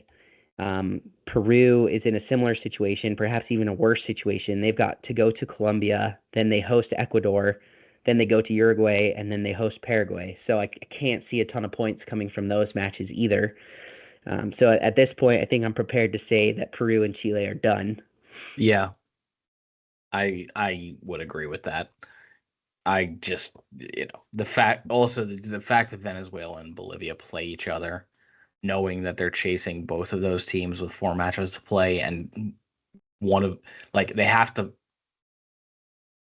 get ahead of all 3 of the other teams. Yeah. And knowing that the 2 teams at the top that have a 4 or 5 point lead on them are playing each other makes it very hard to close that gap. Yeah. So, I mean, I've still got them with some hope. It's not 0, but it's 1% for Chile and 0.4% for Peru. So, yeah. That's pretty much that. Yeah, agreed. I think we should talk about Brazil a little bit. They they got the win that they needed against Colombia, but then they got absolutely smashed against Argentina. They did. Dorval Jr. has been sacked, so he is no longer the manager of Brazil. They don't have anyone right now. There's a lot of people who are clamoring for. It took them till the 99th minute to find their winner against Colombia. Like, they could easily come out of this window with 1 point. Right. Yep, exactly. And if I remember correctly, and I may be getting my games mixed up, but I think that goal from Vinicius, from Vinny, came after like the whistle was supposed to be blown too. I don't remember. You're remembering correctly. But yeah, it's really crazy. So they've had an awful qualifying campaign. Yeah, they haven't looked very good. Yeah. 6 wins, 5 losses, 3 draws. I mean, that is not what you expect to see from Brazil. Well, and it's interesting because everybody knows Dorval Jr. was not their first choice, and I think a lot of people are clamoring for Ancelotti, but I just don't see that happening. So I don't know who they're going to bring in. I saw some rumors the other day that Jorge Jesus, you remember him? Might be the one that comes in, and people are not too excited about that either. So I don't know. They're limping right now, limping towards the finish line. Yeah. They've still got some tough matches. Fortunately, their September window is pretty light relatively. They host Chile, and then they have to go to Bolivia, but you would kind of expect them to do okay in those games. So yeah, it's just, and I was talking about this on another podcast that I went on to represent our show. So I'll say it here. The question was posed to me, why is Brazil struggling like this? And I really think it has to do with the fact that you have a bunch of individual stars and they don't play as a collective. Brazil has always had individual stars, but in the past, they've been able to come together and perform as a collective. And in this cycle, it just hasn't happened that way. Yeah. So, you've got some players who are putting on the shirt, but they're not performing well and probably don't deserve to still be starting in those teams, and yet they are. Yeah. I'm just looking at the roster that they brought up for March, and I don't know. Like, I look at the midfield and I look at the back line, and I'm not like, wow, this team is awesome. Like, I look at the forwards and I'm like, they're stacked.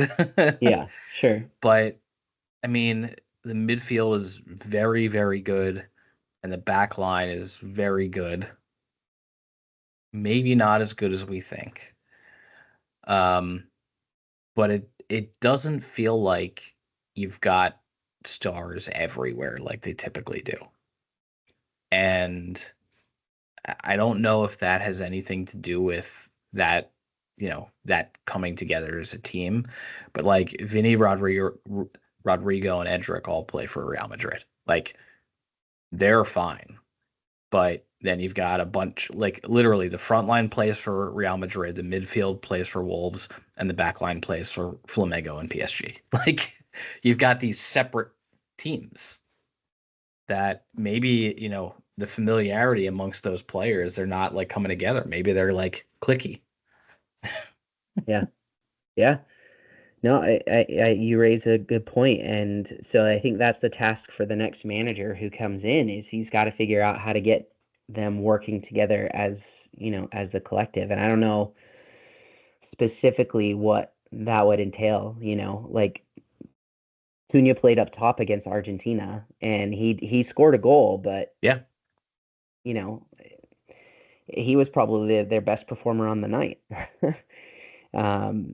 And so that there's definitely some issues going on there. I still think obviously they're going to be fine, but everybody wants the Brazil of old, this super team, and I just don't know if that's where they're at right now. I don't think it is.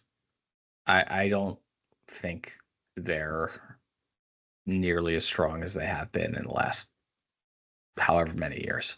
Mm-hmm. Like, this to me, just looking top to bottom, it feels like perhaps a weaker Brazil squad than we've seen in a really long time. Which is still an amazing team, but yeah. relatively, it's I mean, they might be a top 10 team and not a top 5 team type of thing. Right. Let's just talk about Paraguay before we conclude, because we talked about the Enciso goal, but really that first match against Chile, they won 1-0 at home. That pretty much sealed the deal for them. Coming into the window, I had them with a 78% chance to qualify directly as one of those top 6 finishers. Coming out of the window, it's 95%. So they significantly increased their odds with the 4 points that they picked up this window. I think the win over Chile probably was enough. Like, I think if they had gotten 0 points from their final 5 matches, I think they probably still would have finished in that top 6. Mm-hmm. But they came back against Colombia after going down 2-0. They found a point there. It's just a matter of time. They've done enough at this point, as have the other teams. It's not an easy stretch for them. They have Uruguay and they're at Brazil in the June window. They host Ecuador. They go to Peru to finish up, but they've done enough at this point. And I just think the turnaround after the slow start has been remarkable. And, it directly coincides with a managerial change. And, you look at Gustavo Alfaro and what he's done, and I think people are just thrilled with the job and how he's turned around Paraguay and put them in a place to qualify. Sure. Friend of the show, Roberto Rojas, was at that Paraguay match with his family. Sent us a picture from his seat. We put that out on our socials. That was pretty cool to see. So shout out Roberto for sending that to us. But they're looking really good. I think too, I guess the one team that we haven't really mentioned yet is Uruguay. Yeah. And again, just a disappointing window. Like, it's tough to go to El Alto and play. So a point there is perhaps justified. Yeah. They did not. They were clearly going there for a point, I think. Offensively, they looked disastrous.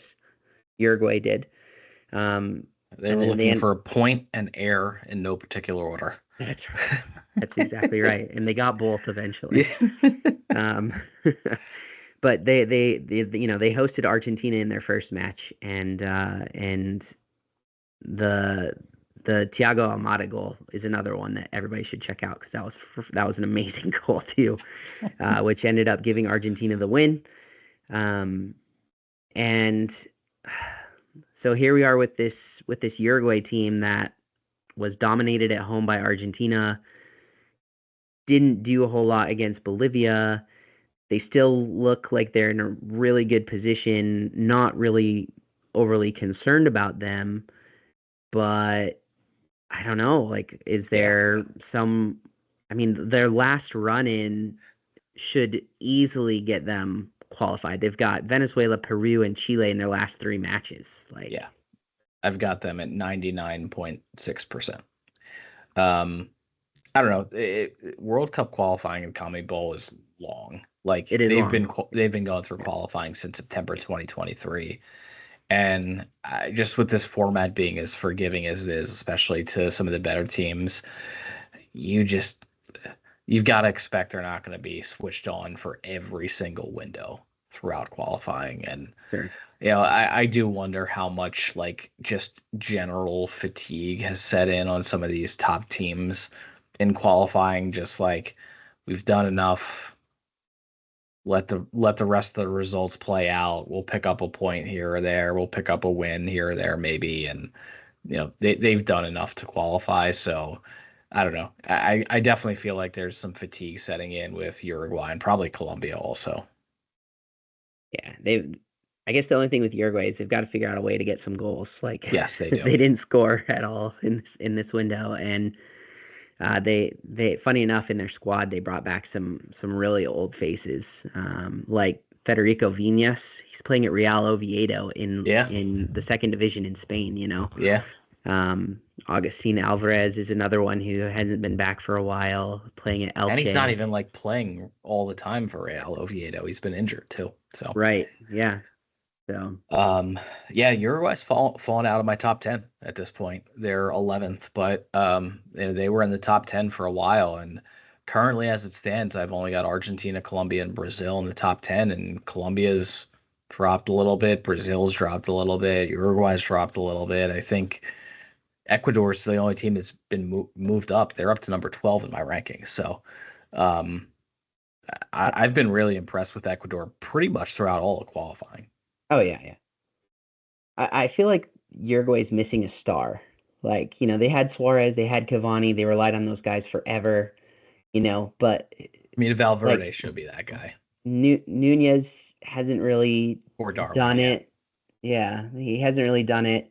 Valverde, sure. Ugarte, maybe, but I don't know. Those guys just, they perform. Yeah, maybe they need to bring Diego Godin out of retirement or something. Yeah, just maybe get some life into the squad. Yeah. Yeah. Well, all right. Well, that is a wrap on Comedy Bowl World Cup qualifying. We're going to see some more teams qualify in June for sure. You could see up to 5 more teams qualify in June. So it's going to be a big window. You're going to start to see some of these Comedy Bowl teams punch their ticket. But the 7th place battle between most likely Venezuela and Bolivia, I think, is really where all eyes are going to focus. And yeah, it's going to be an exciting time in Comedy Bowl in June. We're really starting to wrap things up. And then from there, Comedy Bowl is going to finish things in September and head into the playoffs. So we are getting close to the 2026 World Cup. Our next preview show, when we do that, I mean, we're sitting here. It's late in the month. It's in less than an hour going to turn to April. So we're going to have a June preview show in about 2 months or so. We're going to be a year away from the World Cup. And so it has kind of crept up quickly, and it's full speed ahead for 2026 at this point. Yep. Yes, it is.